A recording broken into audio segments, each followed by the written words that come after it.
Hey guys, it's Max, and today we're going to be going over the type of solar panel that you want for your RV. So let's go ahead and get into it. I'll go ahead and give you a brief answer real quick, and then we'll go into it more deeply after that. So first we have mountable monocrystalline or polycrystalline panels. This is the basic response, and that's super simple, and there's a lot more information that we should go over in order for you to get a better idea of what I mean. And that's what we'll do. We'll go over three things. So the kind of solar panel you will need for your RV should have at least these three things. They should have durability, efficiency, and they should be easily installed. So that will all those together will allow you to have a good process and just ease of use through many decades, hopefully. So before we get into the video, if you like this at the end, go ahead and subscribe and hit the bell. I have a lot of solar generator, solar panel, off-grid living, sort of frequently asked questions around that area. I have a lot of videos like that. I publish 2 times a week. And then that's about it. So subscribe if you like it. And then also throw me a like if you enjoyed the video, the content. If you got some value out of it, go ahead and give me a like. And then comment. So let me know what you guys think of the video, what I can improve on, questions, and any firsthand experience with any of the topics I discuss. So first off, let's get into durability. First things first, how long will the panel last? So this is a hard question to answer for any company because not many have been around long enough to be able to live up to the tale and say that their solar panel truly has lived for about like 30 years. So it lives up to what it says it will do. So that's hard to answer for a lot of companies, but you can check out the warranty on the bottom of that little bubble. And then you could figure out if the panel is legitimate. If the company believes in the product, they'll probably have a long warranty. One example is Renogy. They make a lot of different solar panels, mountable and portable. And for a lot of their panels, they have a 25-year warranty for the solar cell, which is just the panel, nothing connecting to it, just the panel. So check that company out, but just make sure that you find a good warranty on whatever solar panel you're looking at. And that will ensure that if anything were to happen, you could send it back. And then in the middle, I have strong mounting brackets. This is a general thing that I think is just needed. You want to make sure they're strong and understand how they work with the panel you're installing. So usually the best thing to do is research someone who's done it firsthand and they have years of using their system. You check that out. And then also, if a company has solar panels and they have like a kit that has brackets with it, sometimes the kits will be very good and they'll easily fit with whatever panel is in the package. So those are 2 things to look for mounting brackets. Next, we'll talk about efficiency. And cable length is something that is very important and often overlooked. So for an RV, you're going to want to find, even for a home, you want to make sure the cable length is as short as possible from the panels to the battery. The reason why is because the longer you get, the more juice or electricity you lose from the panels getting into the battery. So the longer the cable gets, you can kind of visualize how that works, but you want to keep it short. So if you can find a way to make that happen, and if not, it's not a huge problem. It just means you won't get as much power as you could if you optimize the length. Next, monocrystalline is the most efficient panel. They're more expensive than the other 2. There's 2 others, polycrystalline and thin film. Thin film is, I don't think those are used with RVs. I have yet to see them use like a poly or monocrystalline panel, but polycrystalline is also good. They're a little less expensive, but monocrystalline is the most efficient. Then the most efficient charge controller, there's only 2 that I know of. First is PWM. The next one is MPPT. MPPT is the best one because of this reason, but this came from EnergySage.com. This is a very reliable website. You can check them out and check out their information just so you know for yourself. But this part of their comparison of the PWM and MPPTs definitely shows what it can do and why it's better. So I'll just kind of skip through this. I'll just read it. Unlike PWMs, the MPPTs can pair non-matching voltages from panels and batteries. MPPTs adjust their input to bring the maximum power possible from your solar array and can also vary their output to match the attached battery.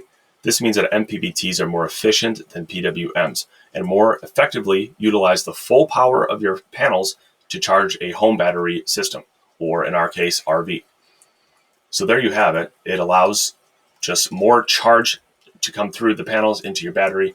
And yeah, so installation, we're going to get into right now. This is a diagram of how you will connect your panels to your system.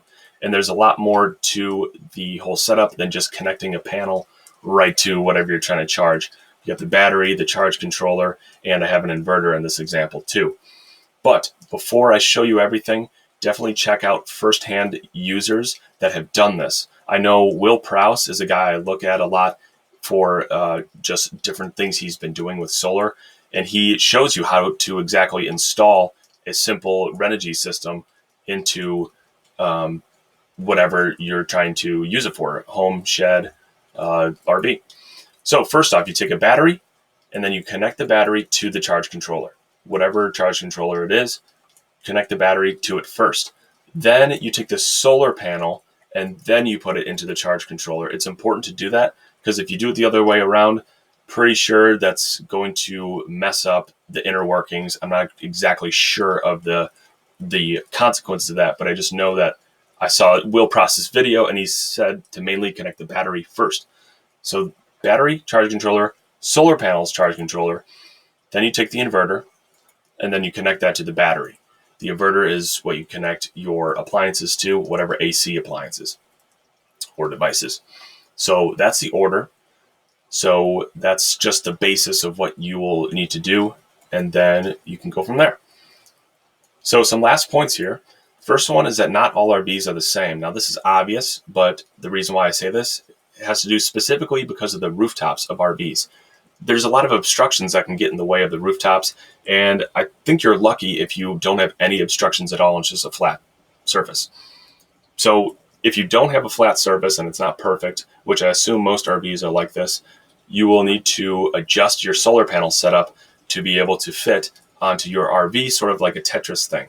So you can match different sort of solar panel sizes and then make it so you get the most surface area. But that's just something to note while you consider doing this to your RV. Next, this is just a myth that the higher the price of a panel, the better it is. That's not true at all. There's a lot of great solar panels that can run perfectly fine and even better than a lot of more expensive ones. So when you do your research, make sure to find ones that not only have good ratings, but research those ratings. And also, if they have everything you need and they're very inexpensive, then there you go, best value. Don't go for the super expensive ones if you can avoid it.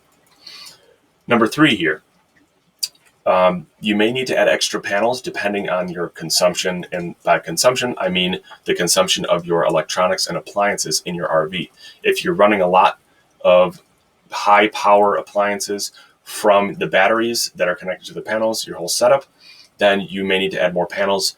And the reason why is so you get more charge in the hours of sunlight that you get, so your batteries can be as close to full as possible. So when the night falls, then you can run your battery as much as you want and not have to worry about it shutting down before the sun comes back up. Next, you have 2 mounting options, tilted and horizontal. Now, horizontal are the standard ones that just lie flat on top of the RV and they don't move, just like that. Tilted allows you to do horizontal, but then when you're not driving and you're at a campsite or anywhere where you're not driving, you could tilt the panels up. And this allows you to get more output from the panels because they're facing, as long as they're facing towards the sun. So if you're facing them towards the sun and you have them tilted up, you're going to get more power because it's more of a direct path from the sun to the panels. So those are awesome. I mean, obviously the tilted ones are better, but the horizontal ones still work.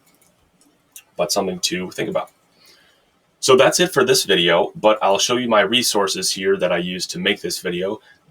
my own resources that I use. This is the written form of this video, but I didn't include recommendations.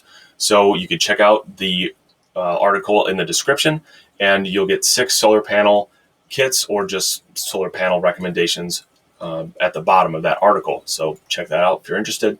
And then secondly, I have the solar panel installation step-by-step article for your home and RV. There's a few more points that I didn't mention for the RV section, but you can check that out in the description as well. And if you want to see what you can do for your home, then also check that out. So that's all I have for my resources, but you can always check out other resources, and I recommend this to everyone who watches my videos. If I don't have something firsthand, then like to review or show you, always I recommend checking out other resources, other people who have done it themselves and give you a little more insider information, some more tips that I wouldn't know. So this is a general sort of thing, and then you can get more specific, and there's a ton of people on YouTube that'll do that for you. And then lastly here, thank you very much for watching the video. Of course, I always love that you guys show me some love from the viewership or whatever, and then subscribe and hit the bell, like, and comment. If you have anything to say, anything for me to improve on, any other questions, go ahead and let me know. Look forward to seeing you guys in the next video, and take care.